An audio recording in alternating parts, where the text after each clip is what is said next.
संतोषी की व्रत कथा की विधि विधि संतोषी माता के पिता गणेश माता रिद्धि सिद्धि धन धान्य सोना चांदी मोती मूंगा रत्नों से भरा परिवार गणपति पिता की दुलार भरी गणपति देव की कमाई दरिद्रता दूर दूर कलह का नाश सुख शांति का प्रकाश बालक की फुलवारी धंधे में मुनाफे की भारी कमाई मन की कामना पूर्ण शोक विपत्ति चिंता सब चूर्ण माता का लो नाम जिससे बने सारे काम बोलो संतोषी माता की जय।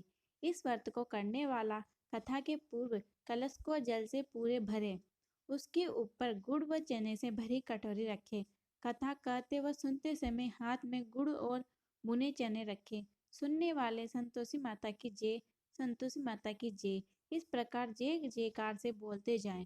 कथा समाप्त होने पर हाथ का गुड़ और चना गौ माता को खिलाएं। कलश में रखा हुआ गुड़ और चना सबको प्रसाद के रूप में बांट दें। कथा समाप्त होने और आरती के बाद कलश के जल को घर में सब जगह छिड़कें। बचा हुआ जल तुलसी की क्यारी में डालें।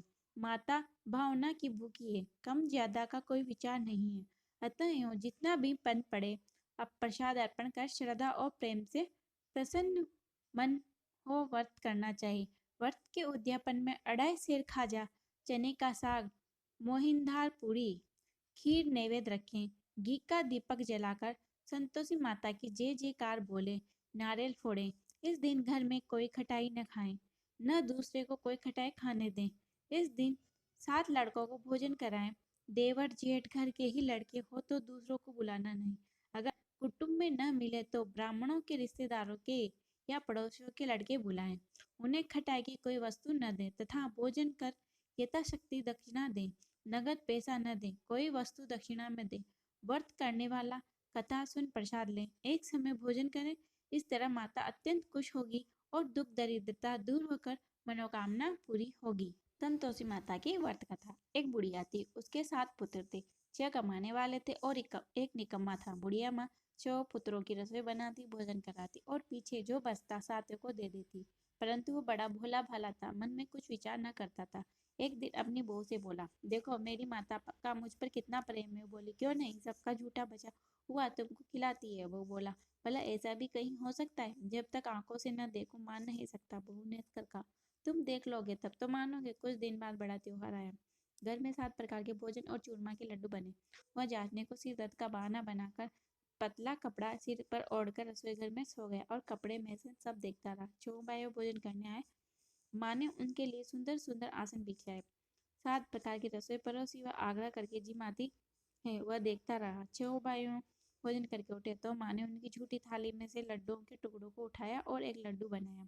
जूठन साफ कर माँ ने उसे पुकार, उठ बेटा, 6 भाई भोजन कर चुके, अब तू ही बाकी है, उठ ना, कब खाएगा? वो उठते हुए बोला, माँ मुझे भोजन नहीं करना, मैं परदेश जा रहा हूँ। माता ने कहा, कल जाता हो तो आज ही जा।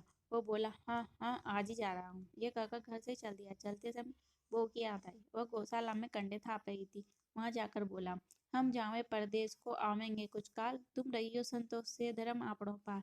वो बोली, जाओ पिया आनंद से, हमरो सो छटाए, राम भरोसे हम रहे, ईश्वर तुम्हें सहाय। देव निशानी अपनी, देख धरु में धीर, सुधी मति हमरी विसरियो रखियो मन गंभीर। वो बोला, मेरे पास ये अंगूठी है, सो ले लो और अपनी कोई निशानी मुझे दो। वो बोली, मेरे पास क्या है, ये गोबर भरा हाथ है।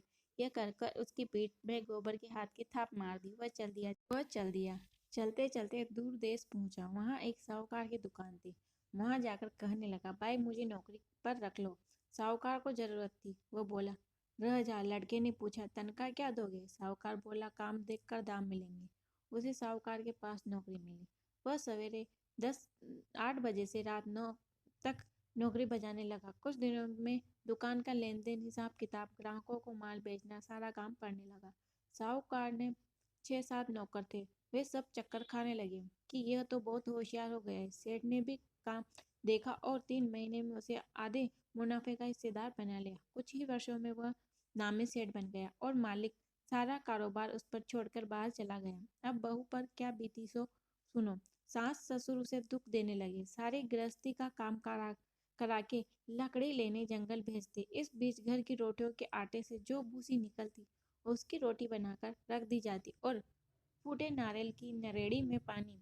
इस तरह दिन बीतते रहे। एक दिन वह लड़की लकड़ी लेने जा रही थी कि रास्ते में उसे बहुत सी स्त्रियां संतोषी माता का व्रत करती दिखाई दी।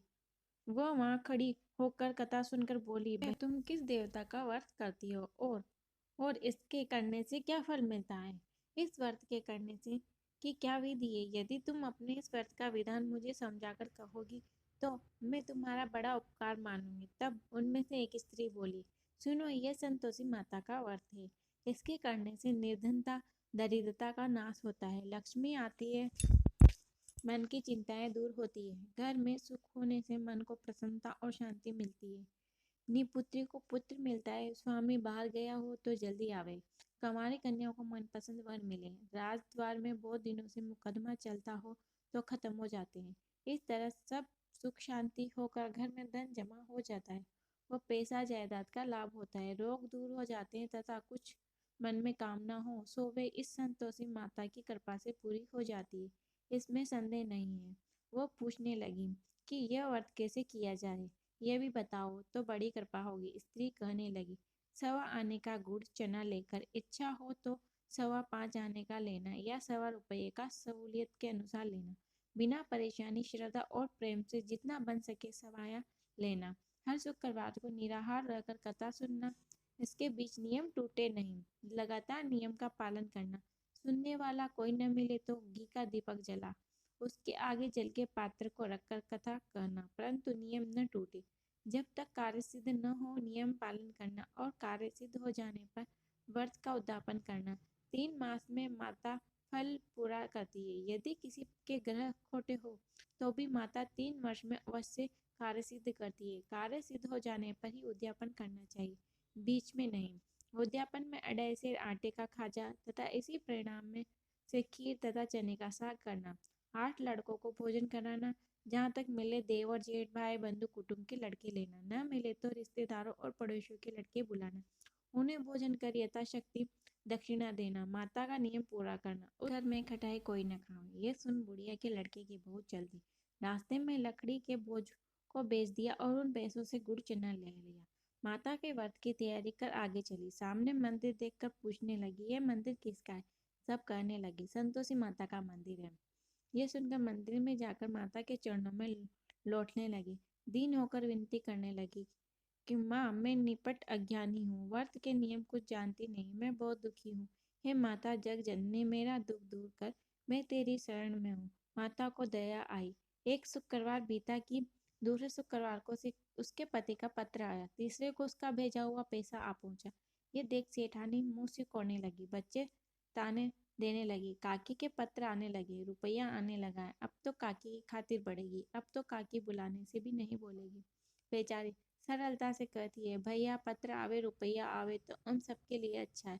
ऐसा कहकर आंखों में आंसू भरकर माता के मंदिर में जा मातेश्वरी के चरणों में गिरकर रोने लगी। माँ, मैंने तुमसे पैसा नहीं मांगा, मुझे पैसे से नहीं अपने स्वार्थ से काम है। मैं तो अपने स्वामी के दर्शन और सेवा मांगती हूँ। तब माता ने प्रसन्न होकर कहा, जा बेटी, तेरा स्वामी आएगा। ये सुनकर खुश होकर घर को जाकर काम करने लगी। तभी संतोषी माँ विचार करने लगी, इस भोली पुत्री को मैंने कह तो दिया तेरा पति आवेगा, पर आवेगा कहाँ से? वो तो इस स्वप्न में भी याद नहीं करता, उसे याद दिलाने मुझे जाना पड़ेगा। इस माता के बुढ़िया के बेटे के पास जा स्वप्न में प्रकट होकर कहने लगी कि साहूकार के बेटे सोता है या जागता है? वो बोला, माता, सोता भी नहीं और जागता भी नहीं, बीच में ही हूँ, कहो क्या आज्ञा है? माँ बोली, पुत्र, तेरी स्त्री बहुत कष्ट में है, तेरे माँ बाप उसे बहुत दुख दे रहे हैं, वह तेरे लिए तरस रही है, तो उसकी सुध ले। वो बोला, हाँ माता, यह तो मुझे मालूम है, परंतु जाऊं तो कैसे जाऊं? परदेश की बात है, लेन देन का कोई हिसाब नहीं, कुछ समझ में नहीं पड़ता कैसे जाऊं। माँ कहने लगी, मेरी बात मान, सवेरे नहा धोकर माता का नाम ले, घी का दीपक जला, दंडवत कर दुकान पर जा बैठना, देखते ही देखते तेरा लेन देन सब चुक जाएगा, जमा माल बिक जाएगा और धन का ढेर लग जाएगा। जब सवेरे बहुत जल्दी उठ उसने लोगों से सपने की बात कही तो वे उसकी बात अनसुनी कर खिलखिला ने लगे। कहीं सपने भी सच होते हैं। एक बूढ़ा बोला, देख भाई, मेरी बात मान। इस तरह सांच झूठ करने के बदले देवता ने जैसे कहा वैसा करने में तेरा क्या जाता है। उस बूढ़े की बात मान नहा धोकर संतोषी माता को दंडवत कर घी का दीपक जलाकर दुकान पर जा बैठा। थोड़ी देर में वह क्या देखता है, देने वाले रुपया लाए, लेने वाले हिसाब लेने लगे। कोठे में भरे सामानों के खरीदार नगद दाम में सौदा करने लगे। शाम तक धन का ढेर लग गया। माता का चमत्कार देख प्रसन्न हो मन में माता का नाम ले घर ले जाने के वास्ते गहना कपड़ा खरीदने लगा। वहां के काम से निपट तुरंत घर को रवाना हुआ। वहां बहू बेचारी जंगल में लकड़ी लेने जाती, लौटते वक्त माताजी के मंदिर में विश्राम करती। वह तो उसका रोज रुकने का स्थान ठहरा। दूर दूर उड़ती देख माता से पूछती है, हे माता, ये धूल कैसी उड़ रही है। माँ कहती है, हे पुत्री, तेरा पति आ रहा है। अब तू ऐसा कर, लकड़ियों के 3 गड्ढे बना ला। एक नदी किनारे, दूसरा मंदिर के पास और तीसरा अपने सिर पर रख। तेरे पति को लकड़ी का गड्ढा देख मोह पैदा होगा। वह यहाँ रुकेगा और भोजन बना खाकर माँ से मिलने जाएगा। तब तू लकड़ी का गट्ठा उठाकर जाना और बीच चौक में गट्ठा डालकर 3 आवाजें जोर से लगाना। लो सासू जी लकड़ी का गट्ठा लो, भूसे की रोटी दो, नारियल के खोपड़े में पानी दो, आज मेहमान कौन आया। माँ की बात सुनकर बहुत अच्छा माता कहकर प्रसन्न हो वह लकड़ियों के 3 गट्ठे ले आई। एक नदी किनारे, एक माता के मंदिर में रखा और एक इतने में मुसाफिर आ पहुंचा। सूखी लकड़ी देखकर उसकी इच्छा हुई कि वह यहाँ रुककर विश्राम करे, भोजन बना खा पीकर गांव को जाए। इस प्रकार भोजन बनाकर विश्राम कर वह गांव को गया। सबसे प्रेम से मिला। उसी समय बहू सिर पर लकड़ी का गट्ठा लिए आती है। लकड़ी का बोझा आंगन में डाल जोर से 3 आवाजें देती है। लो सासू जी लकड़ी का गट्ठा लो, भूसे की रोटी दो, नारियल के खोपड़े में पानी दो, आज मेहमान कौन आया है। यह सुनकर उसकी सास बाहर आ अपने दिए हुए कष्टों को बुलाने हेतु कहती है, बहू ऐसा क्यों कहती है, तेरा पति ही तो आया है। आ बैठ, मीठा भात खा, भोजन कर, कपड़े गहने पहने। इतने में आवाज सुन उसका पति बाहर आता है और अंगूठी देख व्याकुल कर पूछता है, माँ यह कौन है। माँ कहती है, बेटा ये तेरी बहू है, आज 12 वर्ष हो गए। तू जब से गया है तब से सारे गांव में जानवरों की तरह भटकती फिरती है। घर का कामकाज कुछ करती नहीं, 4 समय आकर खा जाती है। अब तुझे देखकर भूसी की रोटी और नारियल के खोपड़े में पानी मांगती है। अब वो लज्जित होकर बोला, ठीक है माँ, मैंने इसे भी देखा और तुम्हें भी। अब मुझे दूसरे घर की ताली दो तो उसमें रहूं। माँ बोली, ठीक है बेटा, तेरी जैसी मर्जी। कहकर ताली का गुच्छा पटक दिया। उसने ताली ले दूसरे मकान में जा तीसरी मंजिल का कमरा खोलकर सारा सामान जमाया। एक दिन में वहां राजा के महल जैसा टाट बाट बन गया। अब क्या था, बहू सुख भोगने लगी। इतने में अगला शुक्रवार आया। बहू ने अपने पति से कहा, मुझे माता का उद्यापन करना है। पति बोला, बहुत अच्छा है, खुशी से करो। वह तुरंत ही उद्यापन की तैयारी में करने लग गए। सेठ के लड़कों को भोजन के लिए कहने गए। उन्होंने मंजूर किया, परंतु पीछे जेठानी अपने बच्चों को खिलाती है। देखो रे, भोजन के समय सब लोग कर खटाई मांगना, जिससे उसका उद्यापन पूरा न हो सके। लड़के झिमने आए, खीर पेट भर खाई, परंतु बात याद आते ही कहने लगे, हमें खटाई खाने को दो, खीर खाना हमें नहीं भाता, देखकर अरुचि होती है। बहू कहने लगी, खटाई किसी को नहीं दी जाएगी, यह तो संतोषी माता का प्रसाद है। लड़के उठ खड़े हुए, बोले, पैसा लाओ। बोली बहू, कुछ नहीं जानती नहीं थी, सो उन्हें पैसे दे दिए। लड़के उसी समय उठ करके खाने लगे। यह देख बहू पर माता ने कोप किया। राजा के दूत उसके पति को पकड़ कर ले गए। जेठ जेठानी मनमाने खोटे वचन कहने लगे, साला लूट लूट कर धन इकट्ठा कर लाया। राजा के दूत उसके पकड़ कर ले गए। तब सब मालूम पड़ जाएगा जब जेल की मार खाएगा। बहू से ये वचन सहन नहीं हुए, वह रोने लगी। रोते रोते माता के मंदिर को गई। माता से बोली, हे माता, ये तुमने ये क्या किया? मुझे हंसाकर अब क्यों रुलाने लगी? माता बोली, पुत्री, तूने उद्यापन करके मेरा व्रत भंग किया है, इतनी जल्दी सब बातें भुला दी। वह कहने लगी, माता भूली तो नहीं, न कुछ अपराध किया है। मुझे तो लड़कों ने भूल में डाल दिया, मैंने भूल से उन्हें पैसे दे दिए, मुझे क्षमा करो माँ। माँ बोली, ऐसी भी कहीं भूल होती है? वो बोली, माँ मुझे माफ कर दो, मैं फिर तुम्हारा उद्यापन करूंगी। माँ बोली, अब भूल मत करना। वो बोली, अब भूल न होगी माँ।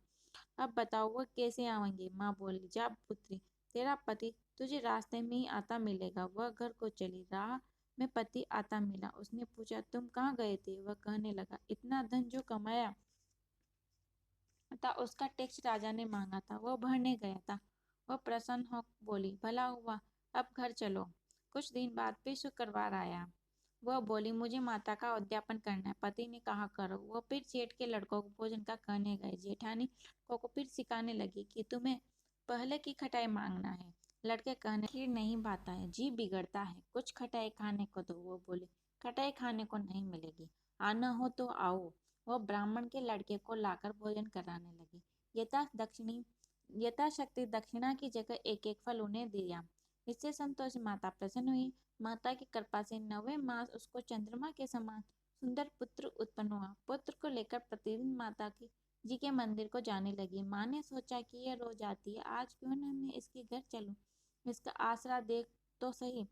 यह विचार कर माता भयानक रूप बनाकर गुड़ चने से सना मुख, ऊपर से सूंड के समान होठ, उस पर मक्खियां भिनभिना रही। यह देहली में पांव रखते ही उसकी सांस चिल्लाई, देखो रे, कोई चुड़ैल डाकिन चली आ रही है, लड़कों इसे भगाओ, नहीं तो किसी को खा जाएगी।